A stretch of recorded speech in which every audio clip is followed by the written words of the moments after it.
football. Oh, that means a lot, man. Just being the second year in the offense, is huge. Just having the guys around it, rally behind that and truly we're gonna change this. And that's the whole vibe in the locker room, that we're gonna change this place and we're gonna make it what it used to be. And I feel like on a recruiting standpoint, I feel like that was huge as well. I had a lot of guys hit me up after they seen that, just texting me trying to see, what's going on. So, but yeah, it's great. The Gators will take on Ole Miss this Saturday in the Swamp at 12. You can catch the game live on 1010XL 92.5 FM. It's 77 degrees at 12 o'clock. Time and temp brought to you by Bueller Air and Plumbing. Stay cooler with Bueller. 1010XL is presented by Farah and Farah, exclusive injury law firm of the Jacksonville Jaguars. Protecting you and your family. Call 396-5555. Jacksonville. Now, get ready to spend the next 2 hours with our three sports-loving ladies. Mia O'Brien, Lauren Brooks, and Taylor Dawes.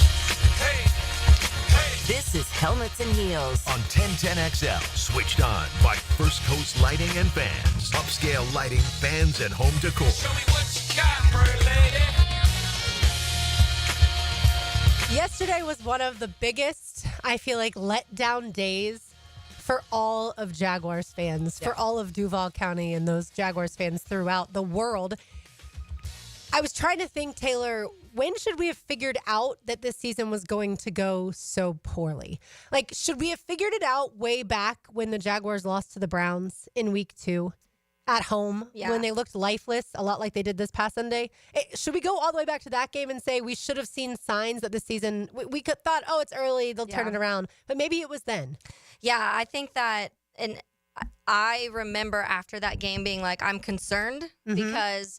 And I remember even, it's funny thinking about back, which feels like a lifetime ago. Yes. When there was still But optimism. I remember saying, it just feels like there's no life in the offense. And here we are being fed again that it was going to be an offense that was going to be able to score 30 plus points, and they were going to be able to do all these things because Gabe Davis is, this deep threat weapon, and you have BTJ who's this deep threat weapon, and then now what Tank was this offseason, which Tank has been probably one of the bright spots, him and BTJ. So I remember even then thinking that, but I remember I was critical of the defense and saying, Deshaun Watson sucks, and you weren't able to stop him when you needed to stop him, and I'm concerned about that. And people on the text line were yelling at me the Jags can't score, and you're blaming the defense. And I'm like, something just doesn't feel right because we were fed all of these things that this had the potential to be a high-powered offense, and I thought that was going to take time. This whole offseason, I was like, it's going to take a little bit to get a rookie wide receiver on the same page with Trevor. It's going to take a little bit to get a new weapon and Gabe Davis on the same page. So the line was new. You get Mitch Morse, who's your center's new. That's the anchor of your offensive line. So I was willing to be patient for the offense. I was willing to give the offense 4 or 5 weeks to really start seeing things go. The defense, though, I was feeling, especially with the way that it seemed things were going in the preseason and the way things were going in camp and all of the stuff we were hearing about Ryan Nielsen and this attack style defense and all of these rotations and things that were going to work. And the way that Trayvon and Josh Hines-Allen played last year and the addition of Eric Armstead, all these things, I thought the defense was going to come out and be able to hold things over for the first 4 or 5 weeks until the offense got going. And unfortunately, it never happened. The offense never really got going, and then Trevor gets hurt, and then the defense just got rapidly worse throughout the season. And I think that's what goes to show you of watching games, every snap of a game versus just looking at a box score, because when you say it to someone, well, the defense only gave up 18 points in an NFL game, most of the time people would say, well, that's pretty good, actually. Even against the Vikings, giving up only 12 points, that's pretty good. But you have to see how the game progressed. And against the Browns, Deshaun Watson wasn't excellent by any means, but they certainly did enough. And the Jags offense was, outside of 2 catches for BTJ, was pretty much putrid. Yeah. Brian Thomas Jr. had 2 catches for 94 yards in that game. And then the rest of the offense pretty much didn't do anything. Yeah. And so I was just wondering, I think we all looked to the Bills game, week 3, Monday Night Football, as okay, that's when we should have realized that the wheels were going to fall off, because here you are facing one of the better NFL teams, but certainly a team that went through a rebuild in the offseason, and yet you are so incredibly far away from what that team looks like. And, of course, we saw that again this past Sunday, so incredibly far away from what a really good team, an elite team in the NFL looks like. Yeah. We should have miles known apart right now. Yeah, we should have known early on. I still can't point to anything in training camp or the preseason that led me to where we are now, but certainly the first month of the season was an indicator. Yeah, and I think my biggest red flags early on, offensively at least, and I think some of it had carried on from the end of last season because we had made a lot of excuses the end of last season of, injuries with Kirk. And I kept saying, okay, well, he was there until week 12. Like he was playing through 11 weeks. You still had Christian Kirk for the majority of the season. Yeah, Trevor's injury. And I know that did factor into things, but things just, to me, did not feel right the entire season offensively. I felt like even when they were 8-3, and I kept saying this, like it just didn't feel like what we were being told the offense was supposed to be. And so to me, those biggest red flags within the first 1, 2, 3 weeks was that the same exact issues were occurring when it came to not being able to convert a third down, when it came to not being able to convert in the red zone, when it came to turnovers in those crucial moments. Those same exact things that were plaguing the team at the end of last year were showing up just as strong early in the season. And I even did a tangent. I think it was my week 2 tangent where I was like, this is the lowest amount points scored through 15 years or something like that in the NFL. So I wasn't taking this defense holding the Browns to 18 as anything because I was like, everybody's kind of doing that right now. No offenses are really scoring. They all seemed kind of like they were out of it. So my hope was that all the offenses were out of it, and that's why the Jags offense was kind of taking some time to get going too. But unfortunately, it just never really got to where you thought they really could be. And at this point in the season, with no one fired yesterday, of course, everyone is still angry. Everyone is still upset and frustrated and depressed, and they don't want to watch Jaguars football without Trevor Lawrence the rest of the season. They don't want to watch Jaguars football with Doug Peterson, with Trent Baalke at the helm. But they still have 6 games left to play. And so what Shad decides, like we talked about yesterday, that's up to him and his timeline. But for the here and now, I want to figure out, how we got to this point. And so that's what I was thinking about was, when should we have learned that this team was not just not going to the postseason, but also was going to be one of the worst teams in all of the league? Of course, right now has the number 1 overall draft pick. So yay, I suppose, for that. I did read this on NFL.com that the Jaguars should be evaluating offensive tackle prospects in the top half of the draft as they look to protect Trevor Lawrence. Right tackle Anton Harrison and backup Javon Foster, a 4th-round pick this year, are the only true offensive tackles under contract beyond this season, with Walker Little headed for free agency. So the first ding, ding, ding that goes off is Javon Foster. Mm-hmm. So when we had this conversation in the offseason of what does the Jaguars 2025 offensive line look like, my answer was Anton Harrison left tackle and Javon Foster right tackle.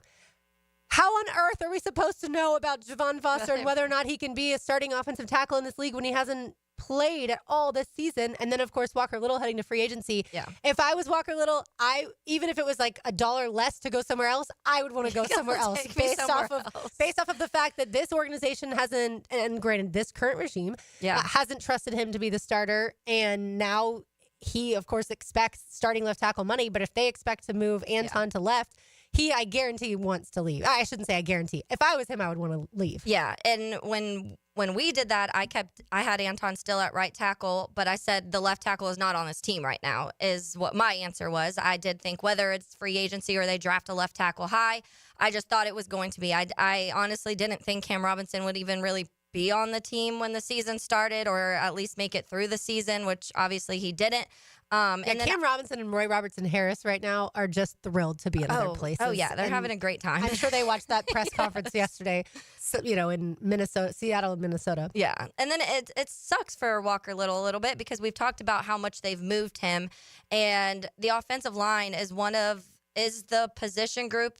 The position group, I think, in general, that needs that most time with each other, because so much of what they do rely on who you're standing by and kind of getting to know that person. And Walker Little's had to move around 5 billion times, and then he doesn't play for a while, then gets thrown in with an injury, and then all of a sudden you trade Cam Robinson, and you have to be the left tackle, who, by the way, you're facing all of these defensive ends back to back to back. We just saw what the Lions could do, and that's with missing one of their best defensive ends. By the way, it's not ending. Like, there's still more of these top ends that you have to face, maybe not to the level that the Vikings and the Lions have. Texans, they still have two really good ends that you have to battle through. Yes, I am a little nervous, though, little concerned about putting a rookie left tackle with Trevor, as far as the injuries we have seen him sustain in the past because of the offensive line issues. Like, but if can you get a rookie a good go in one, there? like other teams do, they get left tackles and they can come in and be really good right away, but we just haven't, Trumbalke hasn't evaluated that in that sense to be able to get Which a guy offensive out there. tackles have the Like Walker longest Little arms? should have already been beating out Cam Robinson, honestly. Cam Robinson, to me, has been a very mediocre left tackle. He had his one season where he kind of tricked everybody, ended up getting a contract out of it, or I think they ended up tagging him. But it worked for Cam because then he ends up going to get paid. I do think that maybe it wasn't all Cam when you don't have other offensive line pieces to help you out. Sometimes you do see these guys struggle, and then you go to a line where it's like, okay, this is a line that has 3-4 good pieces on it. It definitely helps. But it's something that should have been addressed. We were all screaming it in February, March, like you did not do enough. Adding one player in Mitch Morse to an offensive line that was one of the worst in the league last year is just not enough. And they wanted to run it back, and that now this is what they're looking at is your quarterback hurt again, and now you're having to decide if Walker Little, if you're going to pay this honestly guy that hasn't played really well, or now take a chance of getting another left tackle in front of Trevor Lawrence. I will say, though, the offensive line, I think this year has played fairly well. Not fantastic, but they're not the reason that Trevor got hurt. They're hurt, yeah. But at the end of the day, yes. But they're the reason he was scared in the beginning, like he was running away out of the pocket because he was scared he was going to get hit. When you have older pieces, and certainly Mitch Morse and Brandon Sheriff are at the ends of their years playing football, you're going to have to change some stuff. And so, it'll be fascinating to see what this line looks like moving forward next year. And of course, you have to have depth too, to the point of the NFL article, because at some point in time, you're going to lose an offensive lineman, if not multiple, which certainly happened to this team last year. And what do? You don't want to throw another Band-Aid on. Look, and we've talked about Brandon Sheriff and Ezra and how they are, both of them, we've gotten towards the end of their career. Ezra coming off an injury, now has had injury problems again this year. Brandon Sheriff's been banged up because he's towards the end. You don't want to keep doing that. You don't want to keep getting these Band-Aids in front of Trevor, because then you are having 4, 5, 6 different line formations because these guys are older and they can't stay on the field. The reason why the Lions are one of the best teams in the league is because they've drafted really, really well on that offensive line and have built from the trenches to be able to be like, the quarterback, this is our franchise quarterback at this time. And honestly, for them, it was a question mark. They didn't even know if Jared Goff, when they made that trade, was their franchise quarterback. But what they did was say, let's find out. And the best way to find out is give this guy the best protection you can and not put a bunch of Band-Aids over bullet holes. And unfortunately, that's what the Jags have done. I like Ezra Cleveland. I think he's a good left guard. I have no idea who the right guard will be unless Sheriff is back. That would be interesting to see. But overall, when we first started talking about Travis Hunter potentially coming to the Jags with the number 1 overall pick, a lot of people were screaming like, no, please draft tackles. Whether it's offensive line, defensive line, please get some of the big guys. And I can certainly understand that. All right, today is an Epic Cool Heating and Air Tuesday. EpicHVACService.com. Call 904-859-EPIC. We appreciate Frank for bringing us lunch last week from Chick-fil-A. You can mention Tenton for exclusive discounts. And there are discounts for military, police, and first responders. It is an Epic Tuesday because when we return, we will chat with a special guest from the J Fund, the Tom Coughlin J Fund. Our radiothon comes up Wednesday, December 4th. So that is next on Helmets and Heels on Tenton XL 92.5 FM. A sturdy defense keeps your end zone safe like a superior fence keeps your family and pets safe. It's fantastic. After the game, catch the Superior Fence and Rail Defensive Player of the Game What a baller. on 1010XL. Yo, it's your boy E to the T here. And fellas, we all know that athletes train every day to perform better on the field, right? Well, what if you could enhance your performance in the bedroom? No training required. That's right. I'm talking about that secret weapon, Blue Chew. A chewable tablet with the same active ingredients as Viagra, Cialis, Levitra, and Staxin that ships right to your door in a discreet package. No doctor visits, no trips to the pharmacy. It's all online. Their licensed medical providers work with you to find the right ingredients and strength for your prescription. They also have Daily Tad that contains 7 essential vitamins. And it's chewable too. And now you can try Blue Chew for the free ski. That's right, for free on me. Visit BlueChew.com and enter my promo code TentonXL. You only have to pay $5 for shipping. Turn that oh no into a oh yeah. That's promo code TentonXL. Let your boy hook you up with some Blue Chew. Get your confidence back. Visit BlueChew.com. Why Why buy from Hodges Mazda at the Avenues? Because they strive to ensure a satisfying and comfortable car buying experience. And now they are giving back. Lauren Brooks here. Hodges Mazda wants to say thank you to all educators, first responders, and healthcare providers by offering a complimentary oil change and car wash during the Mazda A Season to Move You event. Call today or schedule online at HodgesMazda.com. Come experience for yourself the Hodges Mazda difference. Free oil change not to exceed $79.99. Excludes diesel vehicles. Expires December 31st, 2024. See dealer for complete details. Being the primary breadwinner in your marriage is a huge responsibility, but that doesn't mean you should continue to be the primary breadwinner after your divorce, too. The attorneys at the Florida Women's Law Group work hard to make sure you're not responsible for supporting your ex any more than necessary. I'm Heather Quick, owner and attorney. Learn how we can help at FloridaWomen'sLawGroup.com or call us 904-204-2359. Divorce for women by women. Offices, Jacksonville and St. John's. Mueller Air and Plumbing presents Are You Cool? Our first contestant, a stay-at-home gymnast from Jacksonville, Florida. It's Gwendolyn Beers. Thank you, Monty. I don't know who installed my air conditioner, but it hasn't had a tune-up in over 3 years. Am I cool? Let's ask our expert judging panel. Judges?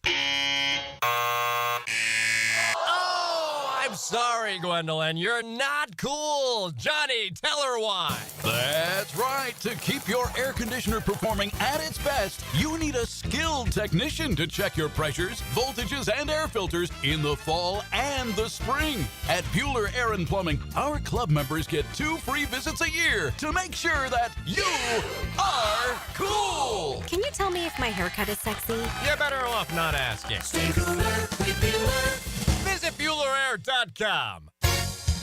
Are you ready to upgrade your home? Experience the winning combination of style and performance with Renewal by Andersen. Energy-efficient, custom-built replacement windows and doors. Right now, save 20% on your entire project. Plus, 0 down, no payments, and no interest for 18 months. This offer expires November 30th and restrictions apply. Renewal by Andersen, a proud partner of the Jacksonville Jaguars. Visit bestwindowsflorida.com for details. License number CGC 1527613. Pickett here for Bound 9 Associates, where you'll find Jacksonville's most esteemed eye doctors at each of their locations. After being selected for one of the most competitive ophthalmology fellowships in the world, Dr. Frank Bowden is frequently called upon for his expert opinion. He is currently one of the few cornea and external disease specialists in the area and the founder of Bound 9. Visit Bound 9 Associates today and experience the difference. Bound 9 Associates, keeping the First Coast focused. Tony Baselli gets up early Monday morning to share a big football breakfast with you. Some French toast and sausage patties. Hall of Fame Monday, 7:20 with Dan and Jeff on the Drill. Brought to you by Heritage Roofing of North Florida on 1010XL. Greenlaw Group is for the insured. If you think you have roof damage, call 904-302-7055 today, and they will schedule you a free roof inspection. Trust their law firm to help you fight your insurance when you need it. These storms can cause damage you may not even see yet. Call Greenlaw Group 302-7055. There's no cost to retain their law firm and no cost to have your roof inspected. They only get paid if you win. Greenlaw Group, for the insured. Find the best-kept secret in Jax at the Moss Fire Grill. From $5 margaritas to made-from-scratch Southwest cuisine. Find yourself relaxing or celebrating at Jacksonville's first-ever rooftop. Visit Moss Fire Grill in Riverside. See you on the rooftop. Welcome to ABS Advanced Business Solutions, your local print management partner, and home to Xerox and HP copiers. Advanced Business Solutions. GoABSinc.com. Elbow pain, whether acute or chronic, can make it difficult to do normal activities like playing sports, doing household chores, or even sleeping comfortably. Dr. George Barr here, and no one wants to deal with pain without solutions on how to feel better. We've all heard of tennis and golfer's elbow, but there's plenty more that can cause pain, like osteoarthritis, muscle tears, and nerve entrapment. All are treatable at Barr Orthopedics. Getting you back to full health is our mission, and there's a number of different treatment options we can offer. Call us today or visit barrorthopedics.com. Need a piece of jewelry that won't break your wallet? Beaches Jewelry and Pawn has tons of reconditioned jewelry, always inspected by their jeweler. Beaches Jewelry and Pawn in Jacks Beach. Online at beachesjewelryandpawn.com. 1010XL is presented by Farah and Farah, exclusive injury law firm of the Jacksonville Jaguars. Protecting you and your family. Call 396-5555. Jacksonville. This is Helmets and Heels. Kept classy by First Coast Lighting and Fans. Upscale lighting, fans, and home decor. On 1010XL. The drive to the radiothon begins today. As we welcome in Lisa and Jeremiah. Son Thomas is 10 years old. And he's not with us today, but he was diagnosed with cancer how long ago, Lisa? 2021. Okay. So it's been 3 years now of dealing with everything. Jeremiah, how's it going now? Well, he still goes through a lot of the side effects from it. He did get to ring the bell back in August, but right now he's dealing with migraines he gets from loud auditory stimulants. Okay. So like when he's at school, cafeterias start to bother him. He gets really bad migraines, and we're learning how to deal with that at this point. So one thing, it's the next thing. Yeah. These kids go through a lot. Yeah, and that's one of the things we were talking about. This is your third time, your guys' third time being here for the radiothon, which is kind of the importance of this. We talk about it just as you don't come in one time and it's over. This is a process, a long process, and a lot of things that they're going through. So just talk a little bit about that, just everything through these years that J-Fund has been able to do for you guys. Well, I'll go ahead and take this one because there's a moment that sticks out pretty heavily in my mind. So Thomas was on life support for a while. He was in the hospital for 38 days. And on those 38 days, I had missed 10 days of work and I wasn't getting paid. Mortgage came up. And of course, J-Fund was the first one. I knew that they would help me. I knew that I could get by. I knew that my mortgage would be paid and that my son would have a home to return to. And of course, they helped pay for the my auto payments. It was amazing because I need my car to get him to and from the hospital because he was going at one point every day, Monday through Friday he was going. So things like that are very important. But that's the one thing that really sticks out is that I needed that help so bad during the Christmas season. My son was on a life support and they helped out tremendously. How did you first hear about them? Was it a word of mouth thing? Did they come up to you in the hospital? Because I've heard different stories when it came to that. We were in the hospital as soon as he was diagnosed. 2 days later, he's sitting in a bed. He's getting his port accessed, and they came in with this huge binder. And J-Fund was one of the first ones that was in there. These people will help you out is how it was informed and given to us. And that's all that they've done is help out. Because I'm sure it's incredibly traumatic the moment that you find out, and you don't even think through at that time everything that you're about to go through. And so, yes, financial is one aspect of the J-Fund, but Jeremiah, emotionally, you've been in this for 3 years now. Yeah. What is daily life like? Expect the unexpected is what you try to do. There's no really planning for anything, but J-Fund is phenomenal when it comes down to mental and emotional support. When it comes down to it, they do a lot of the caregiver events where they take us out. We all get together, and sometimes they'll do financial coaching. They'll have someone speaking on that, but at the same time, all of us families and parents get together and kind of be able to vent and relate to each other, because unfortunately, you family members and friends can never really relate because they're not going through what you're going through. And a lot of these families can because their children are doing the same thing. So it's more than just financial support that J-Funds give people. Yeah, and I think that's one of the things we like to hammer out here too, because to Lauren's point, when you go through this, there's many things. You just talked about your auto, and I think some people wouldn't even think about a car payment because your first things you're on your mind is your kid. Mm-hmm. But the number, we usually have a number every single year. This year it is $115 that the J-Fund is asking to be donated. That went up obviously because everything has kind of gone up in the world. But the importance of that word is the 115 kids diagnosed in Jacksonville with cancer every year. So that's a number I think all of us should kind of think about when we are approaching this radiothon. And our goal this year, once again, $250,000. We were able to reach it last year because of the generosity of our listeners. So yes. Exactly. And so we certainly look to do that this year. Like we said, December 4th is the day. Let's talk a little bit about Thomas. What does he love to do? What makes him smile when he doesn't have migraines and chemo and all those Yeah, so I've worn off on him. He's a big video game kid. Okay. And that it's been a great outreach for him too, because unfortunately these kids go from thriving in school, making friends, and doing things, to being kind of confined to the house and hospital beds a lot. So it was a great escape. Video games, he can be online Fortniting it up or playing Roblox and making friends on there. Yeah, He's getting good. he's gotten really good at it. He knows all the dances. He's carried me through a couple matches here and there. Yeah. And you're wearing a Jaguars shirt. Is he also a Jaguars fan? He's not much of a football or actual sports. He's esports. Okay. Is the thing. But That's a thing now. He could get paid for playing esports. He brags about not wanting to touch grass. So, but no, he actually loves it. J-Fun has done a bunch of events for us where we get to go out to the Jaguar games. We just did one, was a month ago. We all get to go out on the field for the crucial catch, and fantastic to help bring that more awareness to what's going on with all these kids. Yeah, we love it. And I think that I was sharing in the break, this is my first full year because Helmets and Heels just moved to full-time in April. So this is my first year getting to experience the full radiothon from start to finish for the day. But we always appreciate when it comes to the parents and the kids and everything that kind of goes into this. And let's talk a little bit more maybe about the other things, because like we talk about the rent and we talk about the financial side of stuff, but the parent side, you said that just having somebody to kind of talk to, and I know there's several events that they do throughout the year for parents. So what has been some of the things that kind of have helped you guys get through this? Well, we were just talking about it. We haven't been yet, but we've heard the Christmas party is supposed to be amazing, and it gets everybody together. And of course, we've also done the Jaguars, and then we go out to the nights. There was a painting party, kind of a doing dishes.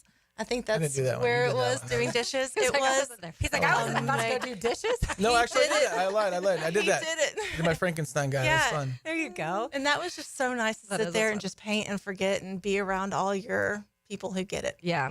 Yeah, because I think the phrase that a lot of us say sometimes is, I can't imagine. I can't imagine going through that. A lot. And I'm sure when it's you in it every day in this fight, every single day with Thomas, you don't really want to hear, I can't imagine. You want to hear, like, how can I help you? And I think that's what the J Fund, to me, that's the biggest thing, is they literally say, how can I help you when you need it most? Yeah. Yes, they do. All right, so $115. By the way, if people want to give now, they can. Yeah. The Drive to the Radiothon started today. Text 44834. 44834. You can donate, like Taylor said, $115. Our area is growing, so that's another reason that the number of children diagnosed each year has been growing. And look, this is our 17th year doing this. Over the last 16 years, 1010XL has raised $1.8 million to go to the J Fund. Amazing. So thank you to people like you, Jeremiah, Lisa. Thank you to Thomas. We missed him today. Certainly hope that he feels better. And thank you to all of the 1010XL listeners. Text 44834 if you want to donate. Thank you, and we'll see you guys on December 4th. Thank you. Fantastic. Thank you. All right, we'll be back. It's 1010XL 92.5 FM. Mia here for MyBookie. Our listeners have been killing it in a year full of surprises. MyBookie is the one book that's got your back. No fluff, no second guessing, straight up action. Does your other sports book pay out when you push on a bet? MyBookie pays you back. And if you're new to the game and not sure where to start, we've got you covered. Step 1, use our promo code 1010XL. That will double your bankroll with a 100% deposit bonus right from the jump. Here's a pro tip to get you rolling. The NFL teams with powerhouse offensive lines are dominating the run game this year, and betting game total unders has been printing money. Stack that with MyBookie's Risk-Free Thursdays. Why wait? That's right there, a new risk-free odds boost every Thursday. To find the bet, click the Bet Boost tab and scroll down. If it hits, you win. If it doesn't, MyBookie refunds your money. Sign up now and get your double deposit bonus with MyBookie, the best sign-up bonus for Florida bettors. Bet anything, anytime, from anywhere with MyBookie. Hey, Jacksonville, Taylor Dahl here of Helmets and Heels. The Chick-fil-A Peppermint Chip Milkshake is a holiday tradition that's back for another season. Hand-spun the old-fashioned way, the festive peppermint-flavored milkshake is made with Chick-fil-A ice cream dessert and features chips of crunchy peppermint bark. It's minty, merry, and topped with whipped cream and a cherry when served in stores. Order in the Chick-fil-A app now or at your local Chick-fil-A restaurant.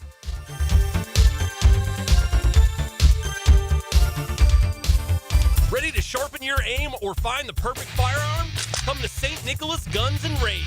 With a huge selection of guns, ammo, and accessories, plus Jacksonville's best indoor range for every skill level. They've got everything you need to hit your target. Whether you're a pro or just starting out, Their friendly experts will guide you every step of the way at 4630 Blanding Boulevard or online at stnickguns.com. St. Nicholas Gun and Range. Gear up, shoot a lot, shoot better. Hacker here. A couple weeks back, I received an invite. Not just any invite. It was to be the guest speaker at Awaken 180's virtual town hall. Every team member was there. The owner, Paige, my coach, Kate, and what seemed like 100 people from Awaken 180. My surprise? They invited me to stay for the full town hall. They talked client successes, company goals, future plans, you name it. There was nothing to hide. They all had one common goal of how they can help people better. It was amazing to hear, and it was amazing to see how happy and team-oriented everyone was. I mean, I already knew my coach had that mindset, but I thought I had the best one. Nope, they're all the best ones. That's the beauty of being company-led, not a franchise who often only looks at the bottom line. I suppose that's why Awaken 180 is now celebrating 10 years and has helped over 23,000 clients like me, Mike Dempsey, and Matt Hayes. See it firsthand while you're losing weight with the solution for weight loss. Awaken180weightloss.com. Mia here, and when I was buying a new construction home last summer, there was no question. Dream Finders Homes was the builder for me. A big reason why, their unbeatable interest rates. Right now, you could take advantage of a 2.99% year one rate. So find your dream home, take advantage of unbeatable rates, and move in today. I'll say it again, 2.99% year one rate. Dream Finders Homes, the official home builder of the Jacksonville Jaguars. Brian Wall here with Window World. You know that awesome feeling when you finally find that one place to go to that will give you a top quality product at a great price and then stand behind what they sell you? That's exactly what Window World does. Top quality, energy efficient windows at a great price that keeps more of your money in your bank account. With the absolute best guarantee in the window replacement business. That's why Window World has been the #1 window replacement company in the USA for years, selling more than 1 million windows each year for the past 8 years. That's a lot of satisfied customers, and you can be one too. Save money on installing new energy-efficient windows and save on your energy bills too. You can't lose. And if anything goes wrong with your new Window World windows ever, Window World and I will be there to make it right. Call Window World today or see them online and have them come and give you a free estimate and see why we are so proud of our products and the work we do for our customers. Call Window World or go online at windowworldneflorida.com. And thank you for your business. Window World also offers energy-efficient doors. Brackish Vodka, the official vodka of UNF Athletics, 100% made in Jacksonville, is available at all local liquor stores. Visit Browdy's, Total Wine, ABC, Shores, Golden, Sahara's, Golden Ox, and more. Drink our gluten-free San Francisco Spirit award-winning vodka and see why it's the smoothest vodka you can buy. When you drink Brackish Vodka, you support all of our local employees and all the money stays in Jacksonville. Drink Brackish Vodka and live life slightly salty. Proud partner of the Jaguars. This Date in Sports History is brought to you by Southeast Orthopedic Specialists. On November 19, 2019, LeBron James hits 25 points, 11 rebounds, and 10 assists, becoming the first player in NBA history to record a triple-double against all 30 franchises. The holidays are coming, and so is your family. Is your septic system ready? Honey, why is the yard bubbling? Dad, the dog's swimming in the septic tank. That's one way to greet the in-laws. Don't let a septic disaster be the highlight of your holiday dinner. Call Duck Duck Rooter today and get it fixed before Uncle Bob finds out the hard way. Duck Duck Rooter, your local septic experts. Proud partner of the Jacksonville Jaguars. DuckDuckRooter.com. This is Dr. Kevin Kaplan, head team physician for your Jacksonville Jaguars. Here's the latest update on the Jags, brought to you by Baptist Health and JOI. Jaguars head coach Doug Peterson was asked on Monday if he's considered firing any of his assistant coaches. I think you got to be really, really careful when you start pointing fingers at certain people. It's a dangerous thing, and I'm not going to do that. Not doing it. Not right now, because that's, as a head coach in this league, that's going through what we're going through. You're pointing a finger, and if it's going to be pointed, it needs to be pointed at me. Start with me, right? So that's enough on that. Doug Peterson on Monday, courtesy of Jaguars.com. I'm Andrew Gibson with your Jacksonville Orthopedic Institute Jaguars update. 10XL is presented by Farah and Farah, exclusive injury law firm of the Jacksonville Jaguars. Protecting you and your family. Call 396-5555. Jacksonville. Now, another great guest on the Garber Auto Mall phone line. Hello. We can wiggle it.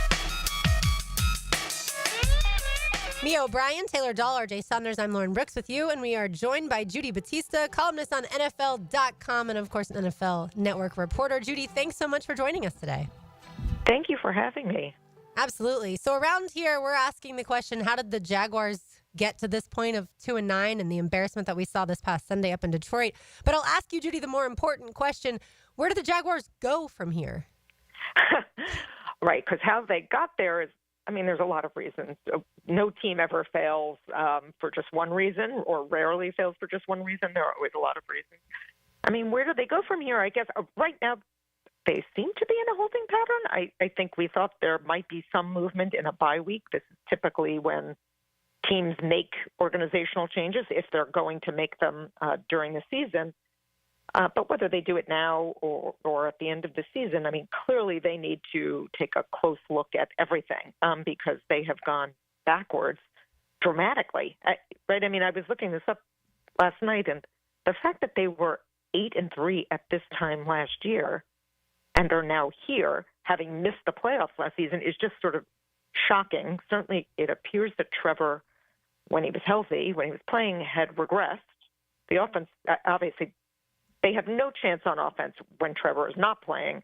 But even when he was playing, they were not functioning as well as you would expect them to this far into a coaching tenure. And so I suspect that Shad Khan and his people will do a top-down look at everything, not just the coaching, but at personnel. It's always a bad thing when an owner comes out at the start of the season and says, I think this is the best team we've ever assembled, and then that team badly underperforms, because that means the owner is very disappointed with the results, and somebody almost always pays for that. From the number one seed in the AFC to the number one overall pick, according to Tankathon, as of right now, if the season were to end today in a calendar year. Judy, it's so great to hear your voice. Thank you for joining us. For our listeners, yes, I'm back. Apologies, I was out on an assignment.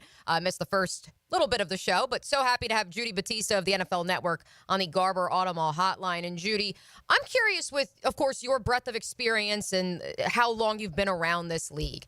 And I've been prying around the last 48 hours, and I've been asking folks from every nook and cranny of this league, the idea of firing a coach mid-season, does it actually do anything for the team, for the locker room? That's certainly an argument and a conversation we can have. But what I also want to ask you, to the point of that holding pattern, what is the point of waiting as opposed to ripping the Band-Aid off, even if this is a bye week for the Jacksonville Jaguars, if the decision has already been made by Shad Khan? Well, that's the first question, is has the decision been made already, or does he want to see how the rest of the season plays out? Now, obviously, the season is lost, right? It's going to be a losing record. You're almost certainly not going to the playoffs under these conditions, so the season is lost. So has he made up his mind what he wants to do going forward? And has he made up his mind not just on one person, but are there multiple people in the organization that he is thinking about, maybe on the personnel side? Why do we usually, in the past, we did not see many in-season firings in the NFL of head coaches. We've seen more of them in recent years. And the reason used to be because it's a short season, right? Like, can you really exact that much change?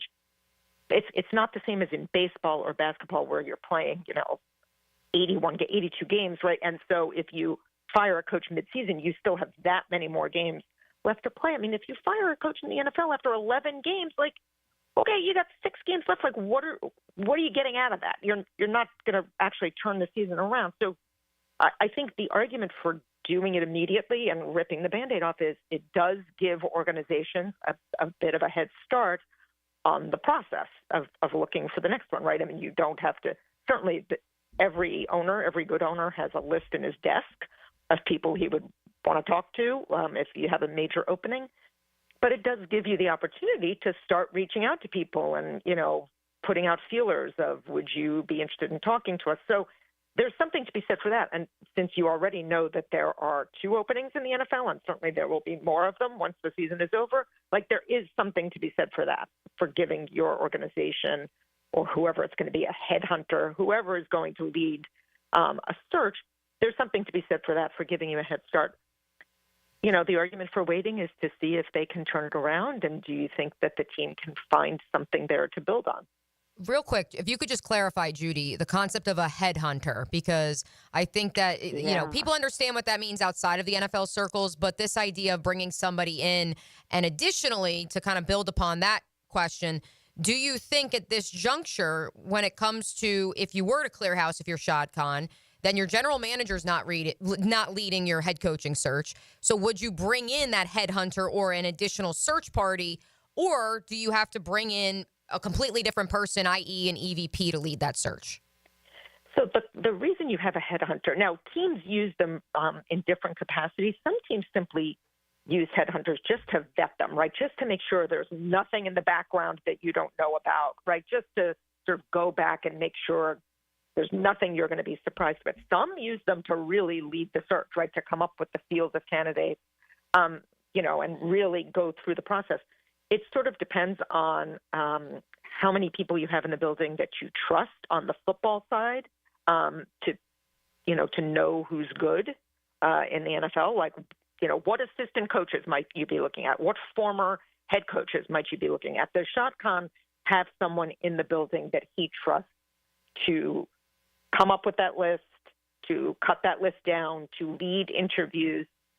You know, it just sort of depends. Owners do it differently. Some owners are very involved. Those are people with, you know, deep football backgrounds. You know, like the Rooneys don't use headhunters, right? Like, of course, they don't ever have to hire head coaches, but like, you know, those owners who have long histories in football, most of them do this themselves. It's just a question of what Shad Khan would be comfortable with, or if he feels he's already got somebody in his inner circle, you know, who could offer him guidance on it. It all depends, and it certainly depends on if you're also making a change at the GM at the same time. And let's face it, right now we don't know if there's going to be any change in Jacksonville. So you just sort of have to wait and see when the shoe drops. Hi, Judy. Taylor Dahl here. Yeah, we've been playing that waiting game, I think, we've all been refreshing our feeds quite a bit the last day and a half or so. But I do want to pivot over to another one of the topics that have been around here is Trevor Lawrence, obviously battling this injury. And a lot of people just are kind of at the point now, including myself, of shut it down. There's not really much to get out of the end of this season if he plays, especially if it is a chance of furthering his injury. We saw what happened at the end of last year when it was injury after injury. So what are your thoughts on that? If Trevor can play, would you still want the Jags to get him out there at the end of this year, towards the end of this year? Well, I'm sure if he can play, he will want to play, right? I mean, he is a competitor and a professional, and so he will want to be out there with the other players. I understand the argument of shutting, especially a quarterback, down, right? I mean, the last thing you would want to do. And let me preface this by saying, if there's any chance that you are going to make the injury worse, then obviously there's no question you do not let him play again. But, you know, if he can't do himself any further harm, what message are you sending to everybody else on the roster if you say, well, we're going to protect the quarterback, we're going to run the rest of you guys out there. You know, we think this is a lost enough season that we don't want Trevor out there. But the rest of you go out there and we want you to play hard. I mean, that's a tough sell for the rest of the locker room. And I would expect that it would be a tough sell for Trevor himself. I would think he would push hard to play. He's, you know, franchise quarterbacks are also figureheads, right? I mean, they are the leaders of the team, and it sends an important message if your quarterback is out there, you know, good and bad, you know, trying to win games, even if the season ultimately is lost. Judy, when I look for optimism, I think, well, at least the Jags situation is better than maybe the Titans, the Browns, the Jets. The Jets, exactly. I was going to go there. They just fired their GM 5 minutes ago. Right, and that's exactly where I was going. Is it feels like the New York situation, both really, the Jets and the Giants, but specifically the Jets situation is even worse than the Jags because they don't know who their quarterback will be, and certainly right now, yeah, they're looking for a new GM as well. Yeah, it certainly looks like there's going to be a complete overhaul at the Jets, and it's so disappointing because, of course, going back to last season when they acquired Aaron Rodgers, there was so much optimism, so much hope that this was finally going to solve their problems. They've got some young talent on the roster, and you thought, all right, you're finally getting a Hall of Fame quarterback. And then he gets hurt, of course. But then even coming into this season, there was so much optimism. Again, he looked really good in training camp. He was healthy. He was moving. They looked really good. And, obviously it has just come apart dramatically. And I think the big question now, they just fired Joe Douglas. I mean, Joe Douglas was working in the final year of his contract, so it was inevitable that he was not going to return. It was just a matter of how they did it. But, now you're going to have a new general manager and a new head coach. And I mean, what new general manager and head coach would want to start their tenure, with a 41-year-old quarterback who is probably going to be coming off the worst season of his professional career? Like that, I think that is the next big question after, who you're hiring is how do you handle this Aaron Rodgers situation? Because he said last week he wants to play, although he was sort of like, yeah, I think so. I mean, it did not sound, full-throated like, yeah, I can't wait to be back. But, it just might not be entirely his decision if he plays or where he plays, because it's hard to imagine, if ownership insists on keeping Aaron Rodgers, that really limits your pool of general manager and head coaching candidates who would look at the job. And if you say to the general manager and the head coach, it's your decision, you decide what to do at quarterback, I don't know what GM and head coach out there would say, yeah, let's start a rebuild by holding on to the 41-year-old quarterback and pushing off again, a decision on, starting over with a young quarterback. It's going to be a very, very interesting offseason, complicated by the fact that Woody Johnson, the team owner, could very well take a job in the new presidential administration. And so we don't even know ultimately if it's Woody Johnson who will be making all of these decisions or his brother Christopher, who made the decisions the last time Woody worked in a presidential administration. So there's a whole lot of moving pieces at the Jets right now. Couple more for Judy Battista of the NFL Network on the Garber Auto Mall hotline here on Helmets and Heels. Judy, let's bring it back to Jacksonville, but I do want to tie in one point you made with regards to Joe Douglas, who, in case you missed it, was just relieved of his duties by the New York Jets a few moments ago, folks. Joe Douglas was in the final year of his contract. While we don't know the exact extent of the contracts of both Trent Baalke and Doug Peterson, the impression and the understanding from many here in the media is that there is maximum of 2 years remaining on their contracts, 1 to 2 year deals.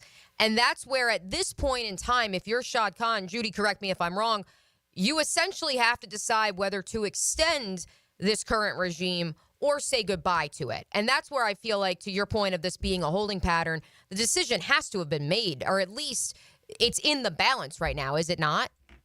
Yeah, I'm sure they were, obviously they were hoping for much better things this season. And if they were waiting to see how this season played out before ultimately making the decision, it's obviously not playing out very well. So you would think that they have, at least in their minds, what they're going to do. And then the question is just, do they think it's worth doing it during the season? Or, again, what are you gaining by doing it, with whatever it is, 6 weeks left, 7 weeks left in the regular season? But yes, generally when it's very unusual to see the situation that Joe Douglas was in, or the situation that Mike McCarthy is in Dallas, which is executives being on the final year, working on the final year of their contract without an extension. It's very unusual to see that in the NFL for obvious reasons, right? So you would think that Shad Khan and his circle have already made a decision about what the direction is going to be. And then it's just a question of, do they think they want to execute that direction now or at the end of the season? And again, you don't know what's in ownership's mind. And we have seen in other places where owners will surprise you and say, I'm not going to make a change. I like the personnel side, but I don't like the coaching, or I like the coaching, not the personnel. Nothing is a foregone conclusion, because we have seen owners surprise us in the past with their decisions, and so you just have to wait and see what he does. Judy, I remember a video when you were talking about some of the free agent moves that the Jaguars could potentially do about a year and a half ago. And in that, the Cam Robinson was a part of that conversation. Do they keep Cam? Do they go with Walker Little? And now they're pretty much back to that. Cam's gone, obviously. Walker Little is in. We're going to have to figure out a contract with him. But there's been a couple bright spots when it comes to a guy, obviously Brian Thomas Jr., that they just drafted. The guy Tank Bigsby, running back, who has having a really good season. What are your thoughts offensively on how the Jags should approach this offseason and kind of build with the strengths that they do have? Right. I mean, this is what makes these decisions difficult because they have made some good personnel decisions, right? I mean, Brian Thomas is a very good player who is certainly on the rise. Everything they do now has to be to maximize Trevor, right? I mean, they have tied themselves to Trevor. They gave him the big contract. He is the guy. So everything they do now has to be to protect him, which means shoring up the offensive line, right, the interior of the line in particular, and giving him as many weapons as you can possibly give. And you can look around the league and see examples of when you don't do enough of this, right? I mean, for a few years there, like Joe Burrow, who is as talented as they come, and they had plenty of playmakers around him, but their offensive line was dreadful, and he was just getting hammered, and they went nowhere. And then they improved the offensive line, and they started to take off. So everything you do, if you are convinced that you have your franchise quarterback, which they clearly are in Jacksonville, everything they do on offense has to be to maximize him, protect him better, get better offensive linemen in there, and then as many weapons as you can possibly add. And as you pointed out, they've got some dynamic playmakers on offense. Keep adding them. And then obviously they're going to have to address the defense, which has been a disappointment. It all works in concert. If the offense can't stay on the field, that keeps the defense on the field far too long, and then they wear down. The feeling I have had watching the last few weeks with Trevor off the field, though, is they have it's hard to evaluate what we've seen in the last 3 weeks when obviously they have given up a whole lot of yards and a whole lot of points and not gained a lot of yards and not scored a whole lot of points. It's hard to really evaluate that because they have no chance without Trevor Lawrence. They were playing closer games earlier in the season. They weren't closing them out, but they were at least competitive. And to look at what happened against the Lions and try to draw any big picture conclusions, I'm not sure you can. The Lions might be the best team in the league right now. They're incredibly well balanced. The offense is crazy good. The defense is really good. And the Jaguars were playing without their most important guy. So it's hard to, evaluate off of a very small sample size that does not include the franchise quarterback. Judy, one more before we let you go, on the Garber Auto Mall hotline, and especially since you just brought up the Lions. Needless to say, in this town, everyone is clamoring for Ben Johnson. Obviously, Doug Peterson is that's the case everywhere, across the country. Everywhere. Most towns. Yes, exactly. Chicago, where, of course, Taylor also covers the Bears. So, yes, I mean, that's the case across the country. Doug Peterson is still the head coach as of this very moment of the Jacksonville Jaguars. Trent Baalke is still the GM. But I'm curious, if you could, big picture here, who are some other head coaching GM names to keep an eye on this offseason, whether it's here in Jacksonville or elsewhere? Just because I think it's important for our listening audience to understand there is a world beyond Ben Johnson. There is, but I would think he's going to have his choice of jobs. And, don't forget, he was a hot candidate last year and decided to stay in Detroit. So that sort of threw a curveball into a whole lot of teams' plans. Certainly Ben Johnson is going to be a very hot candidate, and especially for teams that have quarterbacks in there. But listen, I mean, the obvious biggest name that's out there is Bill Belichick. And I would think he will have opportunities to return, and he is going to have to weigh what opportunities suit him. You would think Bill Belichick would not take a job where he does not have a quarterback, right? I mean, he is going to want to be able to win immediately, like come in, bring his culture in and turn a program around right away. But he's going to be one of the big fish out there. And then there are others. Ben Johnson's counterpart at the Detroit Lions, Aaron Glenn, the defensive coordinator, has done a fantastic job. He's probably going to be a hot candidate. Brian Flores, the former Miami Dolphins head coach, now the defensive coordinator at the Minnesota Vikings, who's got his defense playing crazy great. He's young. He does have head coaching experience, if that matters to an owner. He's going to be a hot candidate. So there are other candidates out there. Certainly Ben Johnson is going to be one that I think however many teams have openings are all going to want to talk to Ben Johnson. And I would think quite a few teams are going to want to talk to Bill Belichick, too. Well, hopefully, Judy, next time we chat with you, we feel crazy great about the Jaguars here. It just feels like a long way away at Judy Battista on X. Judy, thank you so much for joining us today. My pleasure. Thank you, Judy. There she goes, NFL.com and reporter on NFL Network. We'll break down some of the things that she said and also get to our highlights on the other side. You are listening to Helmets and Heels on 1010XL and 92.5 FM. Duval! That's right, I'm Tommy Mack, and it's all about Duval and defense. Offense, special teams, baby. Check me out every Friday from 10 to noon on Jaguars Today. Brought to you by Renewal by Anderson Windows and Doors on 1010XL. You want to know what 3 little words everyone wants to hear, especially this time of the year? Toyotathon is on. Oh, yeah, I like the sound of that, and it's going on now at Arlington Toyota. Mia here, Arlington's lot is packed with hundreds of new Toyotas, and they're all marked with Toyotathon savings. How big are those savings? How about financing as low as 0% on select new models? 0%! When was the last time you heard the word zero? But before you get all caught up in the frenzy like me, remember that every new Toyota purchase at Arlington, you get the benefit of their 60-day exchange program. That's 60 days to love your new purchase or exchange it for one that you do for total buying confidence. Plus, every new Toyota purchase from Arlington Toyota comes with their lifetime warranty. That's unlimited time and miles. So where should you get your Toyotathon savings? From Arlington Toyota. With a 4.7 out of 5-star rating over 21,000 Google reviews, they do Toyotathon right. 10939 Atlantic Boulevard or online at arlingtontoyota.com. Now you can watch 1010XL shows all day on X, Facebook, and YouTube. Brought to you by MyBookie. Experience Vegas from the comfort of your phone anytime, anywhere. Sign up today. Use promo code 1010XL. Jaguars fans, want to meet some of your favorite players? Coke Florida, Publix Supermarkets, and the Jags are giving you the chance. Join 1010XL at Publix, 170 Village Commons Drive, St. Augustine, Tuesday, November 19th at 5. For autographs, pictures, raffles, and more. Get off the sidelines and get to Publix to grab an ice-cold Coca-Cola, Coke Zero Sugar, or any of your favorite Coca-Cola beverages using Publix digital app. The Jaguars and Coke Florida. There's magic when we cheer together at Publix, where shopping is a pleasure. When you show your home love with a natural gas water heater, it loves you right back with more cost-efficient, endless hot water. Hon, hurry it up, please. And right now, you'll love earning a cash rebate up to $700 when you install an energy-efficient natural gas water heater. We're going to be late. Again.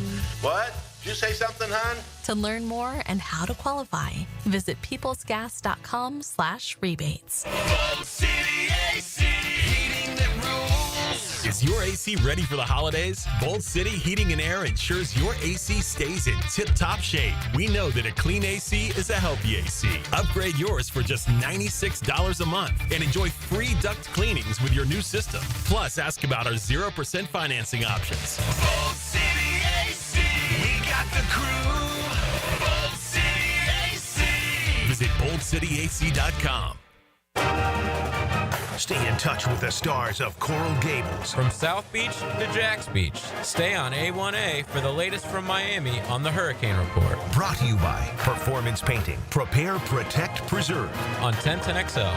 Mia here. When it comes to roofing, whether it be shingles, metal, or most repairs, there is one name that has protected your home since 1999. Pro-Jax Roofing. Serving all of Northeast Florida, Mike and his guys have been repairing and replacing roofs for 25 years.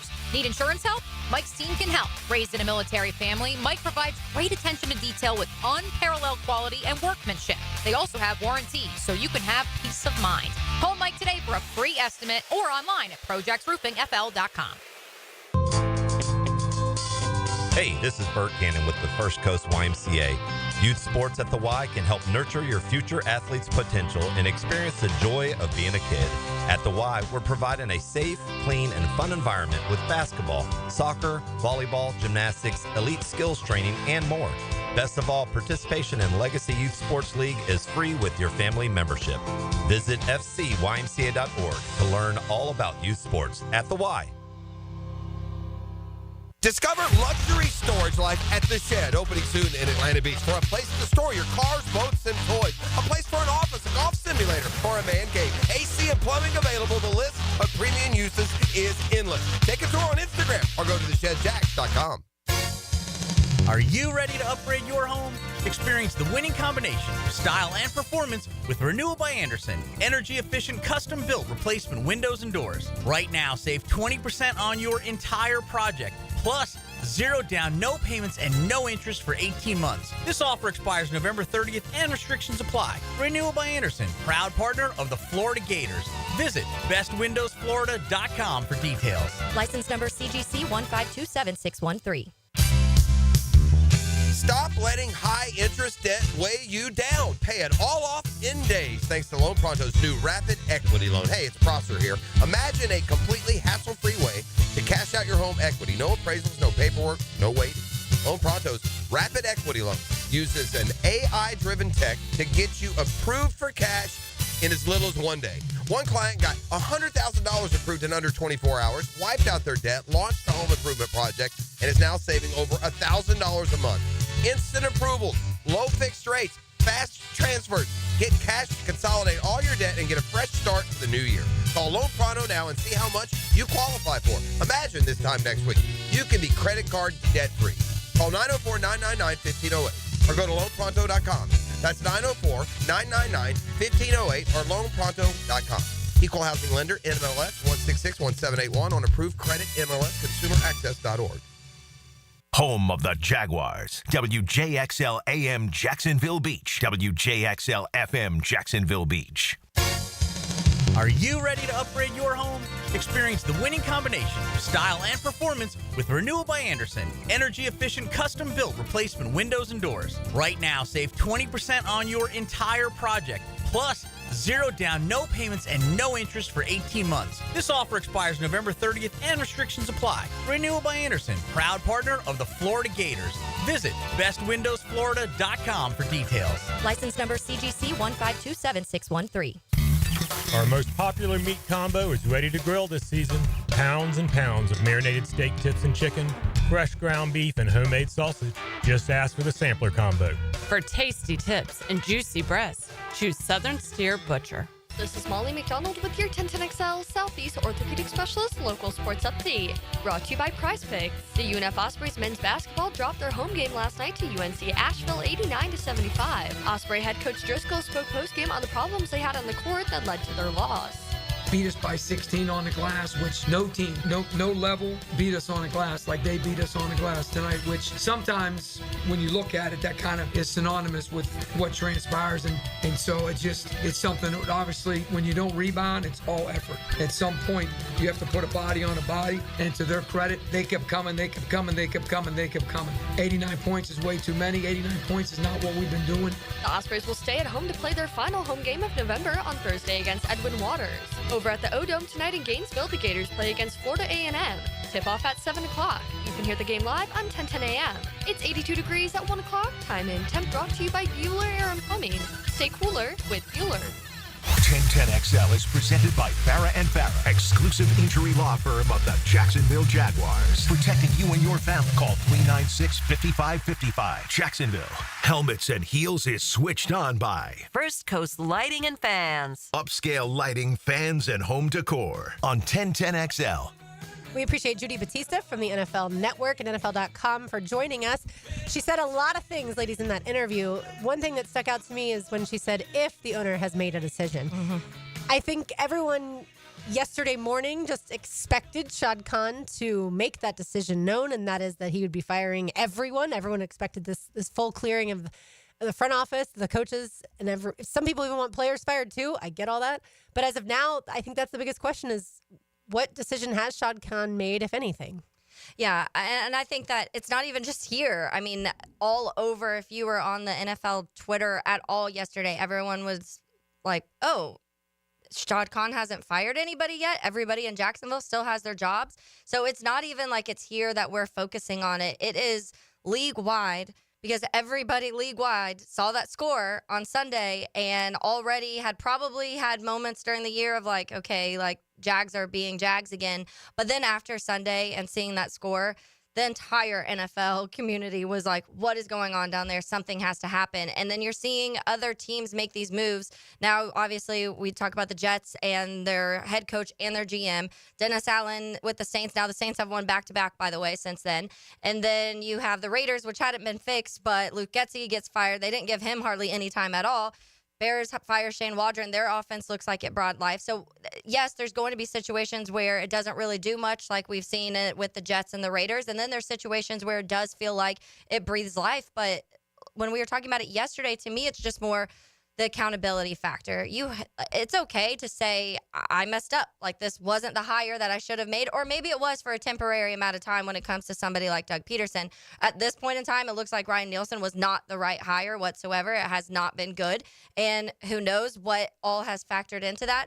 But fans need the higher ups to take a look at sometimes, and they just want to hear them say, like, I messed up. And their way of saying I messed up is firing somebody. If he was to have made a move over the last 48 hours after the worst loss in franchise history, that's not just admitting that you were wrong, Taylor. It's admitting that what happened Sunday was not acceptable. Okay, yes. And what has happened the last 11 weeks is not acceptable. And so that's why, and thank you again to Judy Battista of the NFL Network for joining us. That's why I'm so curious from her breadth of experience, the idea of, number one, what good does it do to fire a coach midseason? You're still in a rut.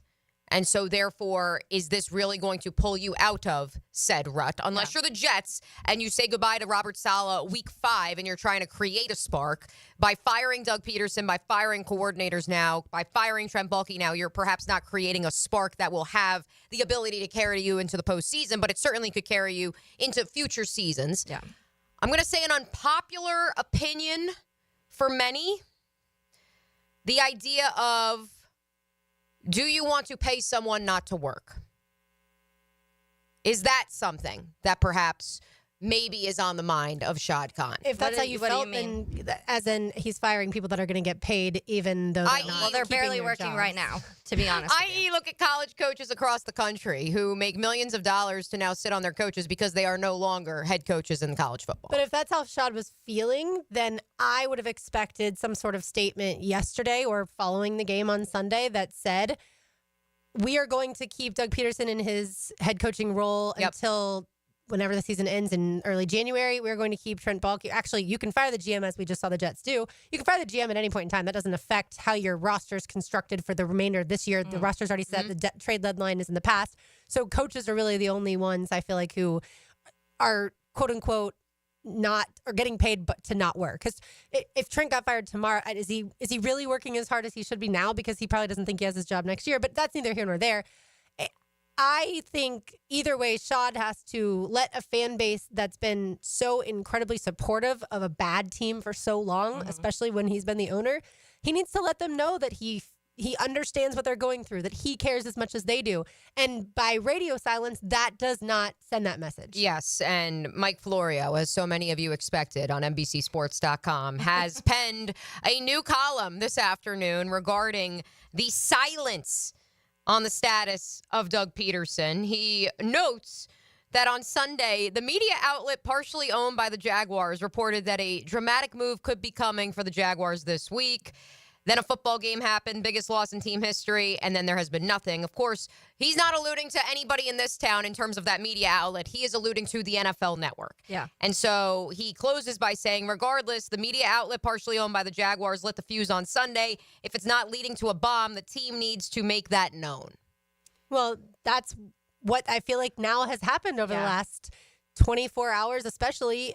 Maybe not post-game, there's travel involved and all things like that, but by not firing anyone yesterday, it does feel like the message has now been sent because there was a press conference yesterday. If you were going to fire someone, why wouldn't it be ahead of that? Yeah. And then Shad be at the press conference at 1:45, or Tony or anyone who's still had a job and say, this is who we are moving forward.